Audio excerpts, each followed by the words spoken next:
നമസ്കാരം. ഉറപ്പാണ് വയനാട്ടിൽ ഒരു ഉപതെരഞ്ഞെടുപ്പ് ഉണ്ടാകുമെന്നുള്ള കാര്യത്തിൽ സംശയമില്ല. കാരണം റായ്ബറേലി മണ്ഡലത്തിൽ രാഹുൽ ഗാന്ധി വിജയിക്കും എന്നത് ഉറപ്പായി കഴിഞ്ഞു. അങ്ങനെ ഉറപ്പായും റായ്ബറേലിയിൽ രാഹുൽ ഗാന്ധി വിജയിക്കുകയാണെങ്കിൽ ഈ വയനാട്ടിലെ തിരഞ്ഞെടുപ്പിൽ രാഹുൽ ഗാന്ധി വിജയിക്കുമെന്നാണ് അറിയുന്നത് വയനാട്ടിൽ. അങ്ങനെയാണെങ്കിൽ ആ വിജയിച്ചു കഴിഞ്ഞതിന് ശേഷം രാഹുൽ ഗാന്ധിക്ക് ഒരു സ്ഥാനം ഉപേക്ഷിക്കേണ്ടി വരും. ഒന്നുകിൽ വയനാട്ടിൽ അല്ലെങ്കിൽ റായ്ബറേലി എന്തായാലും അദ്ദേഹം ഉപേക്ഷിക്കില്ല. അപ്പോൾ ഉപേക്ഷിക്കാൻ പറ്റുന്നത് വയനാട് മാത്രമായിരിക്കും. അതുകൊണ്ട് വയനാട്ടിൽ ഉപതെരഞ്ഞെടുപ്പ് ഉണ്ടാകും. അങ്ങനെ വയനാട്ടിൽ ഒരു ഉപതെരഞ്ഞെടുപ്പ് ഉണ്ടാവുകയാണ് എങ്കിൽ അത് ആരായിരിക്കും മത്സരിക്കുക? അനുരാജയെ നേരിടാൻ ആരെയായിരിക്കും കൊണ്ടുവരിക? പ്രിയങ്ക ഗാന്ധിയെ ഇറക്കുവാനാണ് ഇപ്പോൾ കോൺഗ്രസിൻ്റെ നീക്കം. റായ്ബറേലിയിൽ രാഹുൽ ഗാന്ധി വിജയിച്ചാൽ പിന്നീട് ഒഴിവരുന്ന വയനാട് ലോക്സഭാ മണ്ഡലത്തിൽ എത്തുന്നത് പ്രിയങ്ക ഗാന്ധിയെ കോൺഗ്രസ് മത്സരിപ്പിച്ചേക്കുമെന്നുള്ള കാര്യത്തിൽ സംശയമില്ല. AICC സംഘടനാ ചുമതലയുള്ള ജനറൽ സെക്രട്ടറി KC വേണുഗോപാലാണ് ഇത്തരമൊരു നിർദ്ദേശം ഇപ്പോൾ മുന്നോട്ട് വച്ചിരിക്കുന്നത് എന്ന് പറയാം. കാരണം വയനാട് രാഹുൽ ഉപേക്ഷിച്ചാലുള്ള തിരിച്ചടി ഒഴിവാക്കുവാനും കേരളത്തിലെ UDF വിജയിച്ചാൽ അടുത്ത മുഖ്യമന്ത്രിയാകുവാനുള്ള ദ്വിമുഖ തന്ത്രമാണ് ഈ നീക്കം വഴി KC പയറ്റിക്കൊണ്ടിരിക്കുന്നത്.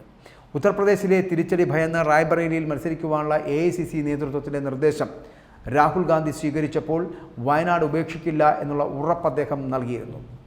രാഹുൽ അമേഠിയിലും പ്രിയങ്ക റായ്ബറേലിയിലും മത്സരിക്കണമെന്ന നിർദ്ദേശമാണ് സമാജ്വാദി പാർട്ടി അധ്യക്ഷനായിട്ടുള്ള അഖിലേഷ് യാദവും ആദ്യം തന്നെ കോൺഗ്രസ് നേതൃത്വത്തിന് മുന്നിൽ വച്ചിരുന്നത്. പക്ഷേ അത് നടന്നില്ല എന്നുള്ളതാണ്.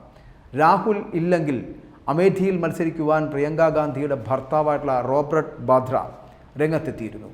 പക്ഷേ വാദ്രയുടെ രംഗപ്രവേശം കോൺഗ്രസ്സിന് തിരിച്ചടിയാകും എന്നുള്ള ആശങ്കയിൽ നെഹ്റു കുടുംബത്തിൻ്റെ വിശ്വസ്തനായിട്ടുള്ള KL ശർമ്മയെ അമേഠിയിൽ മത്സരിപ്പിക്കുവാൻ അല്ലെങ്കിൽ സ്ഥാനാർത്ഥിയാക്കുവാൻ കോൺഗ്രസ് നിർബന്ധിതരായി. രാഹുലിനൊപ്പം പ്രിയങ്ക കൂടി മത്സരിക്കുന്നത് കോൺഗ്രസിൽ കുടുംബാധിപത്യമാണ് എന്ന മോദിയുടെ വിമർശനത്തിന് മൂർച്ച കൂട്ടുമെന്ന ആശങ്കയും പ്രിയങ്കയുടെ പിന്മാറ്റത്തിന് പിന്നിൽ ഉണ്ട് എന്നാണ് പറയപ്പെടുന്നത്. പക്ഷേ ഈ വയനാട്ടിലെ പ്രചരണത്തിൽ രാഹുലിനൊപ്പം പ്രിയങ്ക പലപ്പോഴും സജീവമായി രംഗത്ത് ഉണ്ടായിരുന്നു.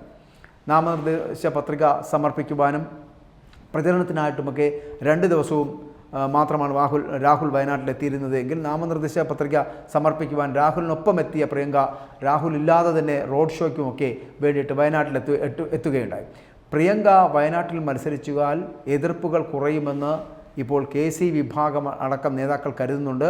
റായ്ബറേലിയിൽ മത്സരിക്കുവാൻ തീരുമാനിച്ചതോടുകൂടി അമ്മയുടെ ആവശ്യപ്രകാരമാണ് റായ്ബറേലിയിൽ മത്സരിക്കുന്നത് എന്നുള്ള പ്രഖ്യാപനം കൂടി രാഹുൽ നടത്തിക്കഴിഞ്ഞിരിക്കുകയാണ്. സോണിയയുടെ മണ്ഡലമായിട്ടുള്ള റായ്ബറേലിയിൽ അവിടെ സോണിയ മത്സരരംഗത്ത് നിന്നും പിന്മാറുമ്പോഴാണ് പകരക്കാരനായിട്ട് രാഹുൽ ഗാന്ധി അവിടെ എത്തിയിരിക്കുന്നത് എന്നുള്ളതാണ്.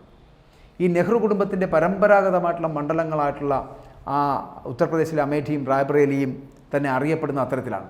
കഴിഞ്ഞ തവണ അമേഠിയിൽ 1,00,000 വോട്ടുകൾക്ക് സ്മൃതി ഇറാനിയോട് രാഹുൽ ഗാന്ധി പരാജയപ്പെട്ടപ്പോഴും റായ്ബറേലി എന്ന് പറയപ്പെടുന്ന സോണിയാഗാന്ധി ഏകദേശം 1,67,178 വോട്ടുകൾക്കാണ് വിജയിപ്പിച്ചിരുന്നത്. റായ്ബറേലി ലോക്സഭാ മണ്ഡലത്തിലെ 5 നിയമസഭാ മണ്ഡലങ്ങളിൽ അവിടെ റായ്ബറേലിയിൽ മാത്രമാണ് BJP വിജയിച്ചിരുന്നത്. മറ്റ് 4 സമാജ്വാദി പാർട്ടിയാണ് വിജയിച്ചിരിക്കുന്നത് എന്ന് കാണാൻ കഴിയും. അങ്ങനെ ഇന്ത്യ സഖ്യത്തിൽ ഈ സമാജ്വാദി പാർട്ടിയും ആ സമാജ്വാദി പാർട്ടി ഉള്ളതിനാൽ റായ്ബറേലിയിൽ രാഹുൽ ഗാന്ധി വിജയിക്കുവാൻ സാധ്യത വളരെ കൂടുതലാണ്. വിജയിക്കുക തന്നെ ചെയ്യും, അതിൽ മാറ്റമൊന്നും ഉണ്ടാകില്ല. രാഹുൽ വയനാട് ഉപേക്ഷിക്കുമ്പോൾ പകരം പ്രിയങ്കയെ രംഗത്തിറക്കുന്നതിലൂടെ നെഹ്റു കുടുംബത്തിൻ്റെ മണ്ഡലം എന്ന വൈകാരിക ബന്ധം അത് വയനാട്ടിൽ സ്ഥാപിക്കാമെന്നുള്ള പ്രതീക്ഷയും KC വേണുഗോപാൽ അടക്കമുള്ളവർക്കുണ്ട്. 2019 CPIയിലെ PP സുനീറിനെതിരെ 4.5 ലക്ഷത്തിലധികം വോട്ടിൻ്റെ റെക്കോർഡ് ഭൂരിപക്ഷത്തിലാണ് രാഹുൽ ഗാന്ധി വയനാട്ടിൽ നിന്ന് വിജയിച്ചത്. എന്നാൽ ഇത്തവണ CPIയുടെ ദേശീയ വനിതാ നേതാവായിട്ടുള്ള ആനി രാജയാണ് രാഹുലിനെതിരെ മത്സരിച്ചിരിക്കുന്നത്. അതുകൊണ്ട് തന്നെ ഈ ഭൂരിപക്ഷത്തിൻ്റെ കാര്യത്തിൽ രാഹുൽ ഗാന്ധിക്ക് തന്നെ വലിയ ആശങ്കയുണ്ട്. 4 ലക്ഷമൊന്നും എന്തായാലും ലഭിക്കില്ല. കഴിഞ്ഞ തവണ കോൺഗ്രസിൻ്റെ പ്രധാനമന്ത്രി സ്ഥാനാർത്ഥിയായി ഉയർത്തിക്കാണിച്ചുകൊണ്ടാണ് ഈ രാഹുൽ ഗാന്ധി മത്സരിച്ചത്. അതോടുകൂടിയാണ് രാഹുലിൻ്റെ ഭൂരിപക്ഷം അവിടെ കുത്തനെ കൂടിയിരുന്നത് എന്നാണ്. എന്നാൽ ഇത്തവണ അത്തരമൊരു ട്രെൻഡ് വയനാട്ടിലില്ല എന്നുള്ളതാണ്. MP ആയിട്ടും വയനാട്ടിൽ രാഹുലിൻ്റെ സാന്നിധ്യം പേരിന് മാത്രമായതും ജനങ്ങൾക്കിടയിൽ വലിയ അതൃപ്തിക്ക് കാരണമായിട്ടുണ്ട് എന്നാണ് പറയപ്പെടുന്നത്. ഇതെല്ലാം നോക്കുമ്പോൾ ഇത്തവണ രാഹുലിൻ്റെ ഭൂരിപക്ഷം എന്ന് പറയപ്പെടുന്നത് കുത്തനെ കുറയുവാൻ തന്നെയാണ് സാധ്യത എന്നാണ് അറിയുന്നത്. ഇനിയിപ്പോൾ 3ാം സീറ്റായിട്ട് വയനാടിന് വേണ്ടിയിട്ടുള്ള അവകാശവാദം ഉന്നയിച്ച മുസ്ലിം ലീഗ് ഉണ്ടല്ലോ, ആ മുസ്ലിം ലീഗ് രാഹുൽ ഗാന്ധി മത്സരിക്കുന്നതിനാൽ മാത്രമാണ് വയനാട്ടിനായിട്ട് പിടിവാശി കാണിക്കാതിരുന്നത് എന്നുള്ളതാണ്. എന്നാൽ അതേസമയം റായ്ബറേലിയിൽ ഇപ്പോൾ വിജയിക്കുന്ന രാഹുൽ വയനാട് ലീഗ് ഒഴിഞ്ഞു കഴിഞ്ഞാൽ ലീഗ് വയനാട്ടിനായിട്ട് വീണ്ടും ഒരു അവകാശവാദം ഉന്നയിക്കും എന്നുള്ള കാര്യത്തിൽ സംശയമില്ല. ഇതും കോൺഗ്രസ് നേതൃത്വം മുന്നിൽ കാണുന്നുണ്ട് എന്നുള്ളത്. അതുകൊണ്ട് തന്നെയാണ് പ്രിയങ്കയെ രംഗത്തിറക്കിയാൽ വയനാടിനായുള്ള ലീഗ് വാദത്തെ പോലും മറികടക്കുവാൻ കഴിയുമെന്നാണ് ഇപ്പോൾ കോൺഗ്രസ് അടക്കം കരുതുന്നതെന്നുള്ളത്. അതുകൊണ്ട് പ്രിയങ്ക ഗാന്ധി സ്ഥാനാർത്ഥിയായേക്കും. 2009 പിറവി മുതൽ ഈ വയനാട് ലോക്സഭാ മണ്ഡലം എന്ന് പറയപ്പെടുന്ന കേരളത്തിൽ കോൺഗ്രസിൻ്റെ ഏറ്റവും സുരക്ഷിതമായിട്ടുള്ള സീറ്റായാണ് അല്ലെങ്കിൽ മണ്ഡലമായാണ് കണക്കാക്കപ്പെടുന്നത്. തിരഞ്ഞെടുപ്പ് രാഷ്ട്രീയത്തിൽ പതിവായിട്ട് മത്സരിച്ച് തോറ്റിരുന്ന MI ഷാനവാസിനെ വിജയിപ്പിച്ച ഒരു മണ്ഡലം ഏതാണെന്ന് ചോദിച്ചാൽ അത് വയനാടാണ്. NCP സ്ഥാനാർത്ഥിയായിട്ടുള്ള K മുരളീധരൻ 1 ലക്ഷത്തോളം വോട്ട് പിടിച്ചിട്ട് പോലും 1.5 ലക്ഷത്തിൻ്റെ ഭൂരിപക്ഷത്തിന് വയനാട്ടിൽ നിന്ന് വിജയിച്ച ചരിത്രമാണ് MI ഷാനവാസിനുള്ളത്. എന്നാൽ 2014 തിരഞ്ഞെടുപ്പിൽ ഷാനവാസിൻ്റെ ഭൂരിപക്ഷം 20,000-ലേക്കാണ് അന്ന് കൂപ്പിക്കുത്തി പോയത് എന്നുള്ളതാണ്. അതായത് ഇപ്പോഴത്തെ നിലമ്പൂരിലെ MLA ആയിട്ടുള്ള PV അൻവർ അന്ന് സ്വതന്ത്രനായി മത്സരിച്ച് 37,123 വോട്ടുകൾ അന്ന് പിടിക്കുകയും ചെയ്തിരുന്നു. ഇതൊക്കെ ആ കാലഘട്ടത്തിൽ നടന്ന സംഭവങ്ങളാണ്. രാഹുൽ വയനാട് ഒഴിഞ്ഞാൽ പ്രിയങ്ക അല്ലാതെ പകരക്കാരനായി ഏത് കോൺഗ്രസ് നേതാവിനെ ഇറക്കിയാലും കോൺഗ്രസിൻ്റെ നില പരുങ്ങല്ലാവും, തോറ്റുപോകും എന്നുള്ള കാര്യത്തിൽ സംശയമില്ല. രാഹുലിനെതിരെ വയനാട്ടിൽ നിറഞ്ഞു നിന്ന് പ്രവർത്തിച്ച ആനി രാജയെ തന്നെ വീണ്ടും ഇടതുപക്ഷം രംഗത്തിറക്കിയാൽ വലിയ രാഷ്ട്രീയ അട്ടിമറിക്ക് പോലും സാധ്യതയുണ്ട് എന്നാണ് കണക്കാക്കുന്നത്. ഇനി പ്രിയങ്ക അല്ല ആര് വന്നാലും ഇത്തരമൊരു വെല്ലുവിളി ഈ ഉപതെരഞ്ഞെടുപ്പിന് കളമൊരുങ്ങിയാൽ UDF നേരിടേണ്ടി വരുമെന്നുള്ള കാര്യത്തിലും സംശയമില്ല. അത്തരമൊരു സാഹചര്യത്തിൽ രാഹുൽ വയനാടിനെ വഞ്ചിച്ചെന്ന പ്രചരണവും ആനി രാജയ്ക്കായിരിക്കും അത് ഗുണകരമാവുക എന്നുള്ളത്. പക്ഷേ അത് അത്തരത്തിൽ ഉണ്ടാകുമോ എന്നുള്ള കാര്യത്തിൽ സംശയമാണ് എന്ന് പറയേണ്ടി വരുന്ന ഒരവസ്ഥയിലാണ്. KK ശൈലജ, K രാധാകൃഷ്ണൻ, ഷാഫി പറമ്പിൽ, പിന്നെ സിനിമാ നടൻ കൂടിയായ മുകേഷ് എന്നീ 4 MLA-മാർ മത്സരിച്ചതിനാൽ ഇവരിൽ ആര് വിജയിച്ചാലും അതത് നിയമസഭാ മണ്ഡലത്തിലൊക്കെ ഉപതെരഞ്ഞെടുപ്പുണ്ടാകും. വയനാട്ടിലെ തിരഞ്ഞെടുപ്പും നിയമസഭാ ഉപതെരഞ്ഞെടുപ്പും അപ്പോൾ ഒരുമിച്ചാകാനാണ് സാധ്യത എന്നുള്ളത്. ഇത് ഇടതുമുന്നണിക്കാവും ഏറ്റവും ഗുണകരമാവുക എന്നുള്ള കാര്യത്തിൽ സംശയമില്ല. വയനാട്ടിൽ പ്രിയങ്കയെ മത്സരിപ്പിച്ച് പരാജയപ്പെടുന്ന സാഹചര്യം ഉണ്ടായാൽ അത് ദേശീയ തലത്തിൽ തന്നെ കോൺഗ്രസിന് വലിയ പ്രഹരമാകും, വലിയ തിരിച്ചടിയാകും. വിജയിക്കുകയാണെങ്കിൽ കേരളത്തിലെ കോൺഗ്രസിലെ അവസാന വാക്ക് KC വേണുഗോപാലിൻ്റെതായി മാറുകയും ചെയ്യും എന്നുള്ള കാര്യത്തിലും സംശയമില്ല. VD സതീശനെ പ്രതിപക്ഷ നേതാവാക്കി രമേശ് ചെന്നിത്തലയെ വെട്ടിനിരത്തിയ KC വേണുഗോപാലിന് ഉമ്മൻചാണ്ടിയുടെ വിയോഗത്തോടെ അനാഥമായിട്ടുള്ള A ഗ്രൂപ്പ് ഒരിക്കലും ഭീഷണിയാവുകയുമില്ല.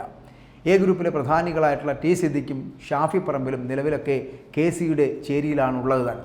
ഇവർക്ക് പുറമെ UDFൻ്റെ കൺവീനർ ആയിട്ടുള്ള MM ഹസനും ബെന്നി ബഹനാനും കൂടാതെ KC ജോസഫും ഉൾപ്പെടെ KCക്കൊപ്പം നിൽക്കുവാനുള്ള സാധ്യതയും കൂടുതലാണ് എന്ന് പറയേണ്ടി വരും. മറുഭാഗത്ത് നോക്കുകയാണെങ്കിൽ KPCC പ്രസിഡൻ്റായുള്ള K സുധാകരനുണ്ട്. പ്രതിപക്ഷ നേതാവായിട്ടുള്ള VD സതീശനുമൊക്കെ ഇതുവരെ കോൺഗ്രസ് പ്രവർത്തകരുടെ പിന്തുണ പോലും നേടാനായിട്ടില്ല എന്നുള്ളതാണ് ഇവർക്ക്. കോൺഗ്രസിനെ സെമി കേഡറാക്കുമെന്ന് പ്രഖ്യാപിച്ച സുധാകരനും സതീശനും ഇപ്പോൾ പരസ്പരം കണ്ടാൽ മിണ്ടാൻ പോലും പറ്റാത്ത തരത്തിൽ മാനസികമായി അകന്നു കഴിഞ്ഞു.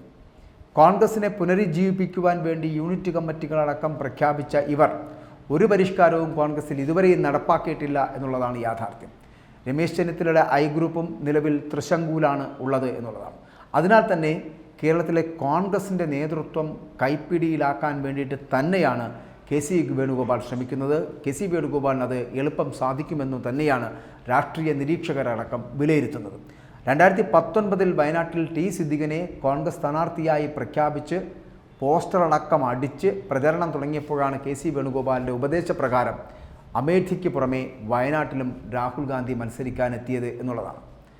അന്ന് രാഹുൽ ഗാന്ധി വയനാട്ടിൽ മത്സരിച്ചില്ലായിരുന്നുവെങ്കിൽ അമേഠിയിൽ സ്മൃതി ഇറാനിയോട് പരാജയപ്പെട്ട് പാർലമെൻറ്റ് പോലും കാണാനാവാത്ത നാണം കെട്ട അവസ്ഥയിലാകുമായിരുന്നു. അതിൽ നിന്ന് രക്ഷപ്പെടുത്തിയല്ലോ. ഈ അപമാനത്തിൽ നിന്നും രാഹുലിനെ രക്ഷിച്ചുവെന്ന ഒറ്റ നേട്ടമാണ് KC വേണുഗോപാലിനെ കോൺഗ്രസ് അധ്യക്ഷൻ മല്ലികാർജുൻ ഖാർഗെയേക്കാൾ പാർട്ടിയിൽ ശക്തനാക്കുന്നത് എന്ന് പറയേണ്ടി വരും. എന്നാൽ വയനാട്ടിൽ ഉപതെരഞ്ഞെടുപ്പ് വരികയും പ്രിയങ്ക ഗാന്ധി പരാജയപ്പെടുകയും ചെയ്താൽ അതോടെ പാർട്ടിയിലെ ഈ അപ്രമാദിത്യം അത് KCക്ക് നഷ്ടമാകും. അതാകട്ടെ വളരെ കൃത്യവും വ്യക്തവുമാണ്. പക്ഷെ അതുകൊണ്ട് പ്രിയങ്ക ഗാന്ധി വയനാട്ടിൽ ഉപതെരഞ്ഞെടുപ്പുണ്ടായാൽ മത്സരിക്കുക തന്നെ ചെയ്യും. ആദ്യമായി ഒരു തെരഞ്ഞെടുപ്പിനെ നേരിടുവാനുള്ള തയ്യാറെടുപ്പ് നടത്തുകയാണ് ഇതിലൂടെ പ്രിയങ്ക ഗാന്ധി. കാരണം വിജയിച്ചുകൊണ്ട് തന്നെ തുടങ്ങാമെന്നുള്ളതുകൊണ്ട് അനാഥമാകാതിരിക്കുവാൻ, വയനാട് അനാഥമാകാതിരിക്കുവാൻ രാഹുൽ ഗാന്ധിക്ക് പകരം പ്രിയങ്ക ഗാന്ധി എന്നുള്ള പേര് വരികയും സ്ഥിര സാന്നിധ്യമായി പ്രിയങ്ക ഗാന്ധി മാറുകയും ചെയ്യും എന്നുള്ളത് കൊണ്ട് തന്നെ പ്രിയങ്ക ഗാന്ധിക്ക് വിജയിക്കുവാനുള്ള സാധ്യതയും വയനാട്ടിൽ കൂടുതലാണ്. പുതിയ MP എന്ന് പറയപ്പെടുന്നത് ഈ തെരഞ്ഞെടുപ്പിന് ശേഷം ഉണ്ടാകുന്ന ഉപതെരഞ്ഞെടുപ്പിലെ MP എന്ന് പറയപ്പെടുന്ന പ്രിയങ്ക ഗാന്ധി ആവുകയും ചെയ്യും.